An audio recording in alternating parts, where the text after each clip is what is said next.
শেখ হাসিনার দেশ ছেড়ে যাওয়ার এই ভিডিও ফুটেজটি দেখেছেন সবাই। অনেকেই বলেন এটি শেখ হাসিনার পলায়নের ফুটেজ, আসলে কিন্তু তা নয়।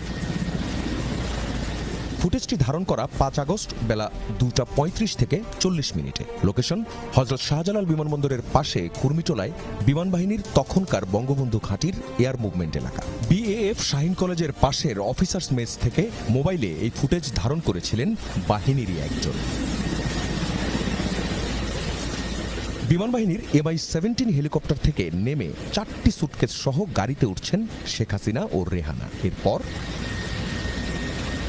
গাড়িতে করে যে এয়ার মুভমেন্টের ভিভিআইপি রুমে 20 মিনিট অবস্থান করেন তারা। কি হয়েছে এই 20 মিনিটে, কেনই বা সেখানে অবস্থান? জানা যায় শেষ মুহূর্তে কারো জন্য অপেক্ষা করছিলেন দুই বোন।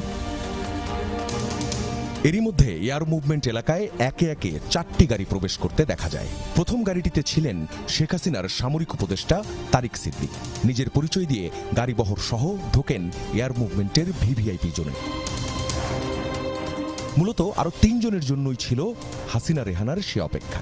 রেহানার ছেলে ববি সহ আরো 2 জন ছিলেন তারিক সিদ্দিকের ওই গাড়িবহর। ততক্ষণে স্ট্যান্ড বাই বিমান বাহিনীর C-130 জুলিয়েট হারকিউলিস।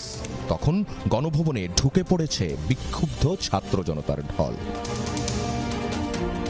এরই মধ্যে সংক্ষিপ্ত সাক্ষাৎ শেষে তড়িঘড়ি করে C-130-তে ওঠেন শেখ হাসিনা সহ 5 জন, সাথে SSF-এর 1 জন ও ক্রু। ঢাকার গ্রাউন্ড কন্ট্রোলারের মধ্যে রেডিও যোগাযোগের রেকর্ডিং থেকে জানা যায় বিমানটি তৎকালীন বঙ্গবন্ধু এয়ারবেস থেকে রানওয়ে 32-তে যাওয়ার জন্য ট্যাক্সিওয়ে সাউথ আলফা বেছে নেয়। ঠিক বেলা 3:09 ভারতের উদ্দেশ্যে টেক অফ করে বিমানটি।